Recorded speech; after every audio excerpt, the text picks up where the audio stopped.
Hello friends, जय माता दी। कैसे हैं आप सब दोस्तों। दिवाली के बाद पांचवा दिन दिवाली का आ गया और भाई बहन के अपार प्रेम और समर्पण का त्यौहार भैया दूज का दिन। आप सभी को इस दिन की बहुत बहुत हार्दिक शुभकामनाएं। सभी बहनें इस दिन अपने भाइयों का विशेष लाड चाव करती हैं और पूर्वांचल में तो इस भैया दूज को मनाने का एक बहुत ही रोचक तरीका है। बहनें सुबह सुबह पूजा की तैयारी करती हैं और यमराज के दूतों से अपने भाई को बचाने के लिए खूब गालियां देती है, अपने भाइयों को खूब शाप देती है। इसके बाद यम देवता से प्रार्थना करती है कि हे ईश्वर, मैंने अभी तक जो भी कहा वो बिल्कुल सच नहीं है, आप मेरे भाई को लंबी उम्र प्रदान करें।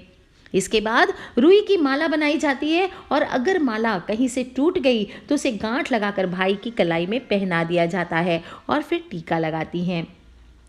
मान्यता ऐसी आती है कि सूर्य देवता की पत्नी थी संज्ञा और उनकी दो संतानें थी, यमराज और यमुना मैया। जी हाँ दोस्तों, जिन यमुना मैया गंगा की तरह यमुना माता की हम पूजा करते हैं, वो सूर्य देवता की पुत्री और यमराज की बहन मानी जाती है।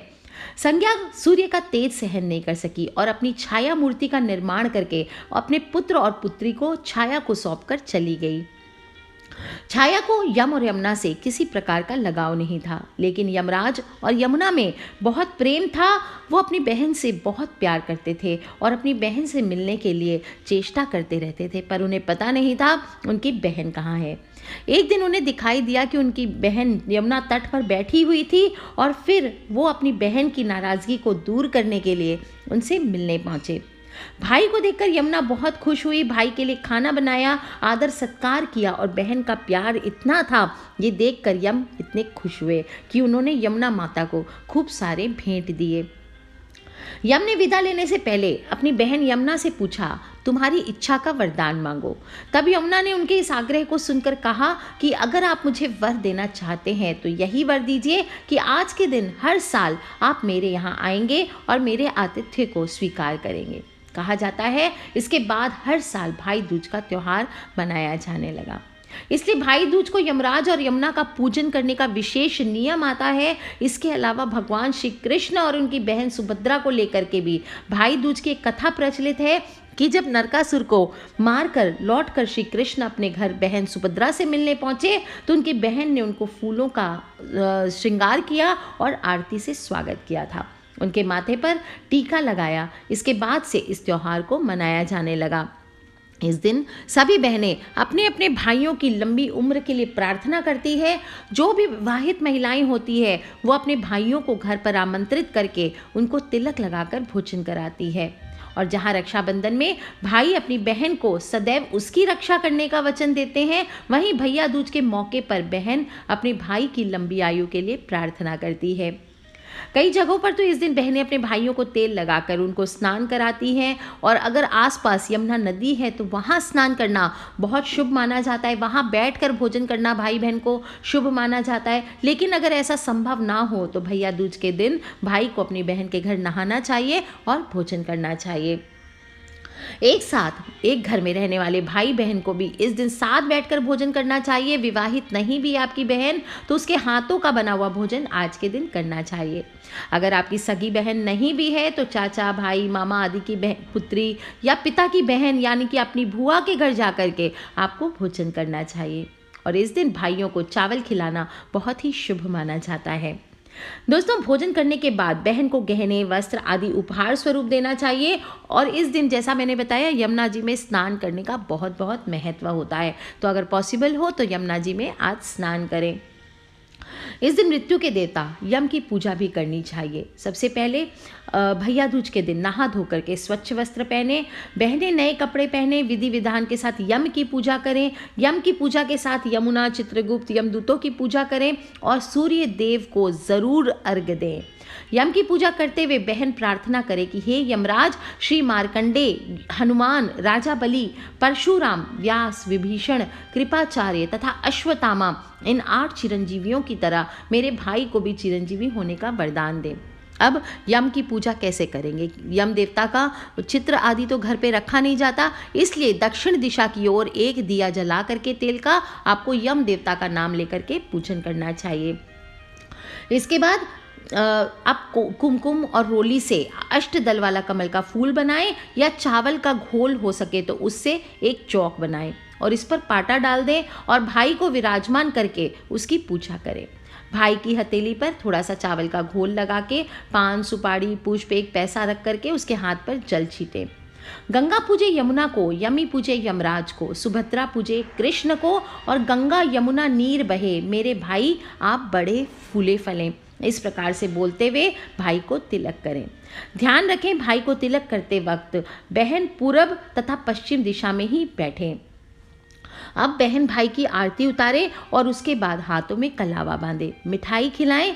अगर भाई बड़ा है तो बहन उसका पाँव छू करके आशीर्वाद ले और अगर भाई छोटा है तो बहन को आशीर्वाद लेना चाहिए। इस मौके पर भाई को अपनी बहन को उपहार दें और दोनों को ही जब तक पूजन ना करें तब तक चेष्टा करें व्रत मेंटेन करना चाहिए। इस प्रकार से पूजा संपन्न होने के बाद भाई बहन साथ में मिलकर भोजन करें। पूरा परिवार मिलकर चावल के आटे से बना हुआ भोजन उनको ज़रूर करना चाहिए। कम से कम चावल इस दिन आपको ज़रूर खाने चाहिए। और फिर शाम के समय गोधूली बेला में बहन को एक काम अपने भाई की लंबी आयु के लिए ज़रूर करना चाहिए। एक दिया यमराज के नाम का चौमुखा हो तो बहुत अच्छी बात है, नहीं तो 4 दिए 4 दिशा में जलाएं, घर के बाहर रखें और इसका मुख आपको दक्षिण दिशा की ओर रखना चाहिए। इसके पीछे दर्शन ये है कि भाई के प्राणों की रक्षा होती है, भाई का चारों तरफ विकास होता है। दैहिक हो, दैविक हो, भौतिक हो, सभी प्रकार के संतापों से भाई की रक्षा होती है। दीपक प्रकाश देते हुए तम सभी प्रकार के अंधकार को जीवन से दूर करता है और इस प्रकार ये पर्व बहुत ही श्रद्धापूर्वक मनाया जाता है। भाई बहन का ये पर्व दीपों के पर्व का उपसंहार माना जाता है।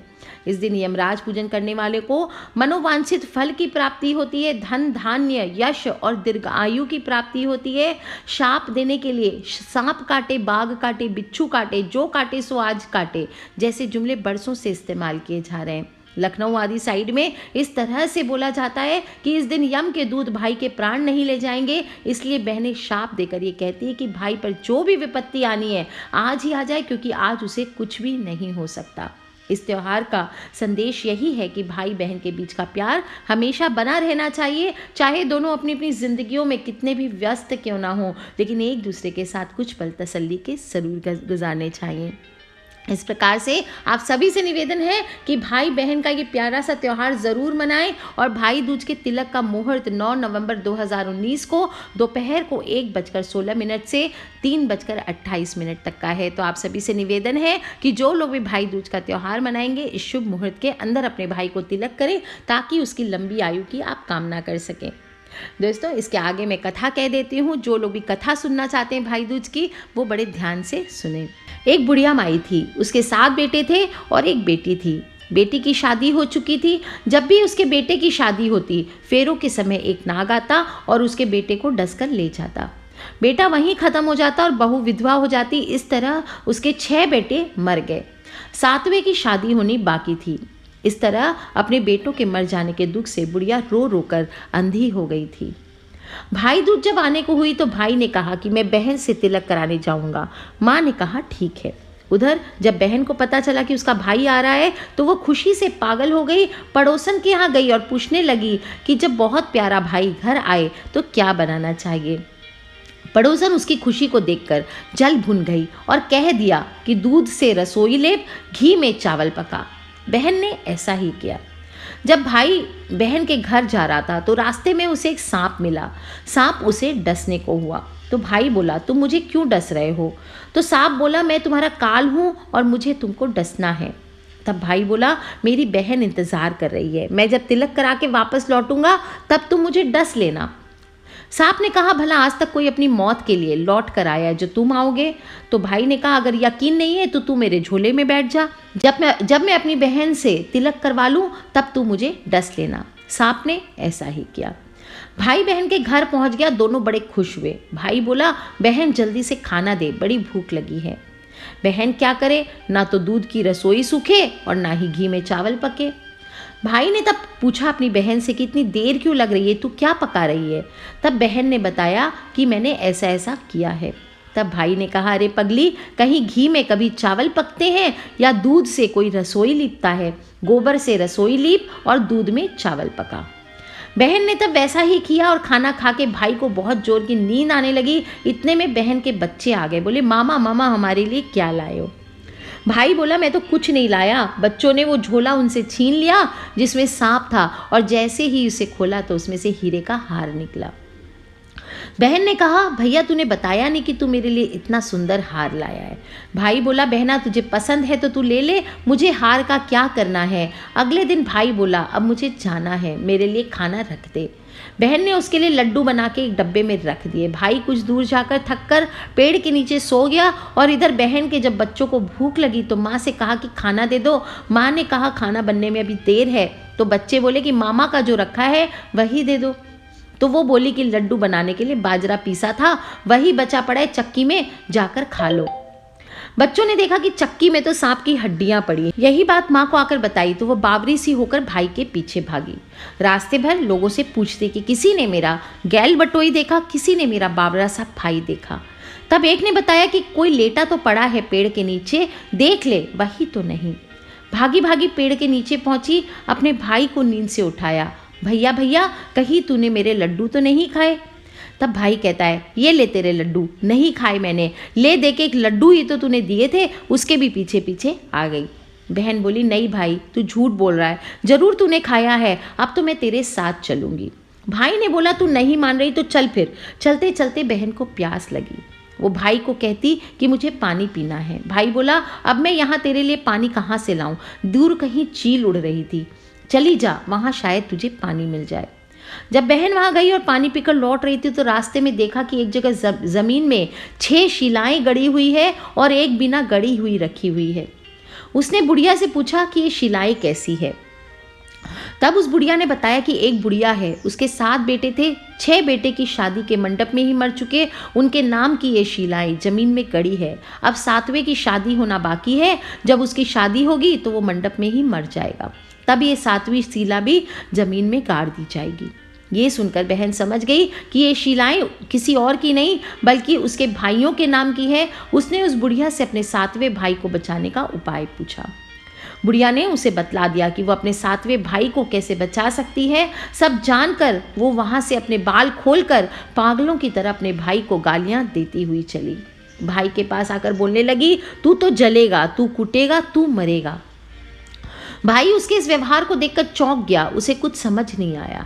इस तरह दोनों भाई बहन माँ के घर पहुँच गए। थोड़े समय बाद भाई की सगाई आई और उसकी शादी तय हो गई।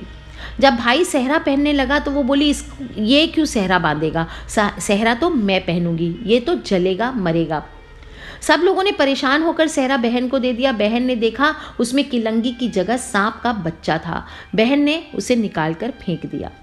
अब जब भाई घोड़ी चढ़ने लगा तो बहन फिर बोली, ये घोड़ी क्यों चढ़ेगा? घोड़ी पर तो मैं बैठूंगी, ये तो जलेगा मरेगा, इसकी लाश को चील कौवे खाएंगे। सब लोग बहुत परेशान हो गए। सब ने उसे घोड़ी पर चढ़ने दिया। जब बारात चलने को हुई तो बहन बोली, ये क्यों दरवाजे से निकलेगा? ये तो पीछे के रास्ते से जाएगा, दरवाजे से तो मैं निकलूंगी। जैसे ही वह दरवाजे के नीचे से जा रही थी तो दरवाज़ा गिरने लगा। बहन ने एक ईंट उठाकर अपनी चुनरी में रख ली, दरवाज़ा वहीं का वहीं रुक गया। सब लोगों को बड़ा अचंभा हुआ। अब रास्ते में एक जगह बारात रुकी तो भाई को पीपल के पेड़ के नीचे खड़ा कर दिया। बहन कहने लगी, ये क्यों छाँव में खड़ा होगा? ये तो धूप में खड़ा होगा, छाँव में मैं खड़ी होंगी। जैसे ही वो पेड़ के नीचे खड़ी हुई, पेड़ गिरने लगा। बहन ने एक पत्ता तोड़कर अपनी चुनरी में रख लिया, पेड़ वहीं का वहीं रुक गया। अब सबको विश्वास हो गया कि ये बावली कोई जादू टोना सीख कर आई है जो बार बार अपने भाई की रक्षा कर रही है। ऐसा करते करते फेरों का समय आ गया। जब दुल्हन आई तो उसने दुल्हन के कान में कहा, अब तक तो मैंने तेरे पति को बचा लिया, अब तू अपने पति की रक्षा कर और साथ ही अपने मरे हुए जेठों को भी तू बचा सकती है। फेरों का समय हुआ और वहाँ एक नाग आया। जैसे ही दूल्हे को डसने को हुआ, दुल्हन ने उसे एक लोटे में भर के ऊपर से प्लेट से बंद कर दिया। थोड़ी देर बाद नागिन भी लहर लहर करती आई। दुल्हन से बोली, तू मेरा पति छोड़। दुल्हन बोली, पहले तू मेरा पति छोड़। तब नागिन ने कहा, ठीक है, मैंने तेरा पति छोड़ा। दुल्हन बोली, ऐसे नहीं, पहले 3 बार बोल। नागिन ने 3 बार बोला, फिर बोली कि अब मेरे पति को छोड़। तब दुल्हन बोली, एक मेरे पति से क्या होगा, हंसने बोलने के लिए जेठ भी तो होना चाहिए, एक जेठ को छोड़। नागिन ने जेठ के भी प्राण दे दिए। फिर दुल्हन ने कहा, एक जेठ से लड़ाई हो गई तो एक और जेठ को छोड़, वो विदेश चला गया तो तीसरा जेठ भी छोड़। इस तरह से एक एक करके दुल्हन ने अपने 6 जेठ जीवित करा लिए। इधर रो रो के बुढ़िया माई का बुरा हाल था। वो रो रही थी कि मेरा 7वां बेटा भी बाकी बेटों की तरह मर जाएगा। गांव वालों ने उसे बताया कि उसके 7 बेटे और 7 बहुएं आ रही है। तो बुढ़िया माई बोली, अगर ये बात सच है तो मेरी आंखों की रोशनी वापस आ जाए और मेरे सीने से दूध की धार बहने लगे। ऐसा ही हुआ और वह अपने सारे बेटों बहू को देखकर बहुत खुश हुई और बोली, ये सब तो मेरी बावली ने ही किया है, कहाँ है मेरी बेटी। सब बहन को ढूंढने लगे। देखा तो वो भूसे की कोठरी में सो रही थी। जब उसे पता चला कि उसका भाई सही सलामत है तो वह अच्छे से अपने घर को चली। उसके पीछे पीछे घर की सारी लक्ष्मी जाने लगी। तब बुढ़िया ने कहा, बेटी पीछे मुड़ के देख, तू सारी लक्ष्मी ले जाएगी तो तेरे भाई भाभी क्या खाएंगे। तब बहन ने पीछे मुड़ के देखा और कहा, जो माँ ने मैं अपने हाथों से दिया वो मेरे साथ चल लक्ष्मी, बाकी भाई के भाभी के पास रहे। इस तरह से एक बहन ने अपने भाई की रक्षा की और भैया दूज की कथा यही संपूर्ण होती है। एक बहन में बहुत ताकत होती है अपने भाई के जीवन को बढ़ाने की। इसलिए सभी बहनों से निवेदन है कि कभी भी अपने मुख से अपने भाइयों को किसी प्रकार के गलत शब्द ना कहे और हमेशा उन अपने भाइयों की रक्षा के लिए यम देवता से प्रार्थना करती रहे। Take care friends, love you all, जय माता दी। सब्सक्राइब करके रखें ताकि आप और मैं आने वाले वीडियोस के थ्रू कनेक्टेड रहें और अपने फ्रेंड्स, फैमिली, मम्मी पापा, भाई बहन, बच्चे सभी लोगों से इस कथा को ज़रूर शेयर करें। Take care, love you all, जय माता दी, बम बम भोलेनाथ की।